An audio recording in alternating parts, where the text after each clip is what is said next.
100 peserta yang terbagi dalam 28 tim berlomba untuk menciptakan game dalam event Garena Game Jam 2023. 100 peserta yang terdiri dari pelajar dan mahasiswa berlomba ciptakan game terbaik dalam Garena Game Jam 2023. Mengusung tema replayability, peserta diberi waktu 48 jam untuk berkreasi dan menciptakan ide permainan baru yang menarik.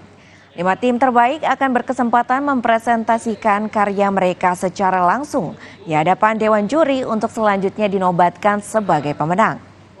Adapun Garena Game Jam terselenggara berkat dukungan Kemenkominfo serta Kemenparekraf demi menciptakan game lokal terbaik karya anak bangsa.